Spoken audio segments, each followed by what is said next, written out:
મહાનગરપાલિકા અને નગરપાલિકાઓ ભૂવા અને ખાડાઓથી પરેશાન છે। આ માત્ર એક દિવસની વાત નથી, આખા વર્ષ દરમિયાન મસ્ત મોટા ભૂવા મહાનગરપાલિકા અને સાથે સાથે નગરપાલિકાઓના રોડ રસ્તા ઉપર જોવા મળતા હોય છે। ચોમાસાની શરૂઆત થાય ત્યારે પણ રસ્તાઓ ઉખડબાખડ થતા હોય છે। હવે આ અંતરિયાળ રસ્તાઓની વાત જવા દો, હાઈવે પણ કદાચ બાકાત નથી રહ્યા।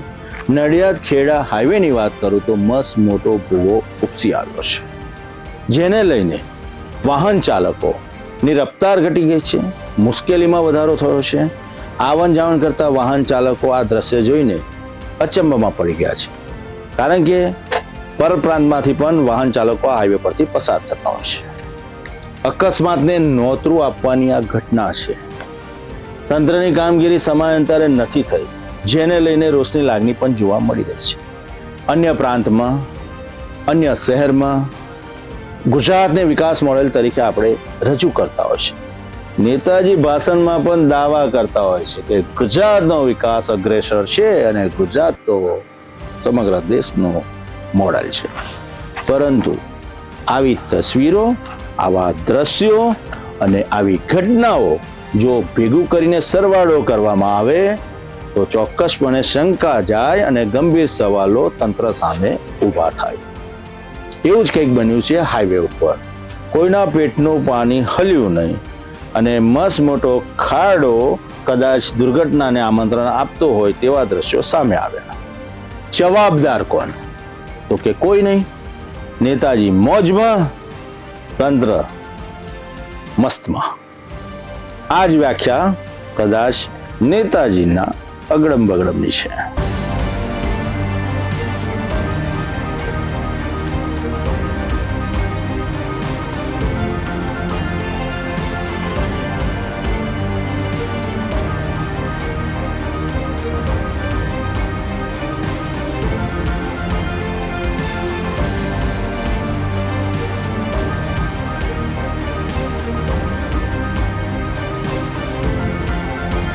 નડિયાદ અમદાવાદ હાઈવે પર દેવકી વણસોલ ગામના પાટિયા પાસે અચાનક મસ્ત મોટો ભૂવો પડી જતા વાહન ચાલકોમાં ભયનો માહોલ સર્જાયો છે।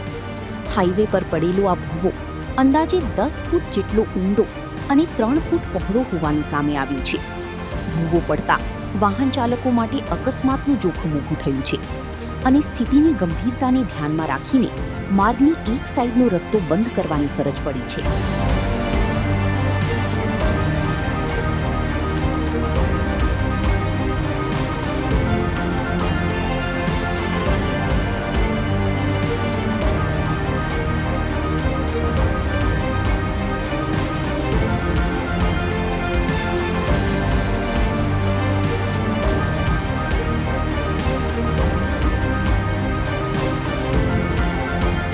પડ્યા બાદ તેની અંદર પાણીની પાઇપલાઇન લીકેજ થતી હોવાના દ્રશ્યો પણ સામે આવ્યા છે, જેના કારણે આ ભૂવો પડવા પાછળ પાણીની પાઇપલાઇન લીકેજ કારણભૂત હોવાની આશંકા વ્યક્ત કરવામાં આવી રહી છે। જો કે ચોક્કસ કારણ શું છે તે તપાસ બાદ જ સ્પષ્ટ થશે, પરંતુ સવાલ એ છે કે સ્ટેટ હાઈવે પર આટલો મોટો ભૂવો પડ્યો ત્યાં સુધી તંત્રને જાણ કેમ ન થઈ અને રસ્તાની નીચેની પાઇપલાઇન સહિતની વ્યવસ્થાઓની યોગ્ય ચકાસણી અને જાળવણી થાય છે કે નહીં? ઘટનાની જાણ ગ્રામજનો દ્વારા સ્થાનિક ધારાસભ્યને કરવામાં આવી હતી। ત્યારબાદ R&B વિભાગની ટીમ દ્વારા GCBની મદદથી ભૂવો પૂરવાની કામગીરી શરૂ કરવામાં આવી છે। તંત્ર દ્વારા તાત્કાલિક કામગીરી શરૂ કરાઈ છે, પરંતુ સ્થાનિકોનો સવાલ છે કે માત્ર ભૂવો પૂરી દેવાથી સમસ્યાનો કાયમી ઉકેલ આવશે કે ફરી થોડા સમય બાદ આ જ જગ્યાએ સ્થિતિ સર્જાશે?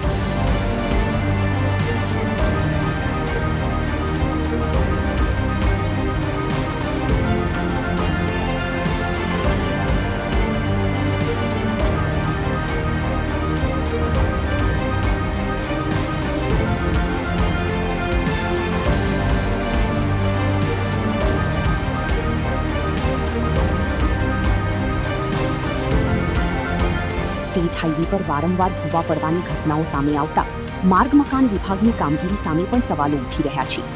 સ્થાનિકોનું કહેવું છે કે ચોમાસા દરમિયાન રસ્તાની સ્થિતિ વધુ ગંભીર બને તે પહેલા તંત્ર દ્વારા યોગ્ય પૂર્વ તૈયારી અને નિયમિત નિરીક્ષણ થવું જરૂરી છે, કારણ કે હાઈવે પર પડેલો એક નાનો ખાડો પણ વાહન ચાલકો માટે જીવલેણ અકસ્માતનું કારણ બની શકે છે। અને અહીં તો અંદાજે 10 ફૂટ ઊંડો ભૂવો પડ્યો છે. ગુજરાત રાજ્યના રસ્તાઓ, હાઈવે અને માળખાકીય વિકાસને લઈને તમામ જગ્યા ઉપર દાવા કરવામાં આવે છે. દાવા ઉપર લોકો વિશ્વાસ કરે છે અને ગુજરાતને અને એના રોડ રસ્તાની નજરથી જોવે છે. પરંતુ સ્થાનિક પ્રજાને ખબર છે કે ચોમાસાની જ્યારે શરૂઆત થાય ત્યારે રસ્તાઓ ખડબાખડ થઈ જાય છે અને મસ્ત મોટા ભૂવાઓ ઉપસી આવે છે. હવે હાઈવે પણ બાકાત નથી. મસ્ત મોટા ભૂવા અને ખાડાએ કલાકો સુધી રાહ જોઈ. સમાચાર વહેતા થયા અને તંત્રના અધિકારીઓ દોડતા થયા. કામગીરી પૂર્ણ થશે ત્યારે થશે, પરંતુ તેનું મુખ્ય કારણ શોધવામાં આવશે કે માત્ર લપેડા કરવામાં આવશે. જે પેચવર્ક કરવામાં આવે છે ને તેમાં પણ મસ્ત મોટા ભ્રષ્ટાચારની વ્યાખ્યાઓ સામે આવી છે. તમામ કોન્ટ્રાક્ટરો ભેગા મળીને મેળાપીપણું કરીને પોતાના ખિસ્સા ગરમ કરતા નજરે પડતા હોય છે અને આ વાત સુપેરે સૌ કોઈ સારી રીતના જાણે છે. ભાઈ, ટકાવારી નક્કી થાય છે અને ટકાવારી સમયાંતરે પહોંચી જતી હોય છે અને સાથે સાથે બીજા કાર્યક્રમ તો અલગ હોય છે જ. પરંતુ આ બધાની વાત જવા દો. અમારે તો સારા રસ્તા જોઈએ, ટકાઉ રસ્તા જોઈએ અને આવા ખાડાઓ ન પડે તેના સત્ય કારણ શોધીને વ્યવસ્થિત રીતના કામગીરી સંપન્ન થવી જોઈએ. કેમ કે છેલ્લે પ્રજા મોંઘા કરવેરા ભરી રહી છે અને વળતરના રૂપે જો આવા મસ્ત મોટા ખાડા મળતા હોય તો નેતાજીનું અગડબંગ તો અમને સમજવું જ પડે.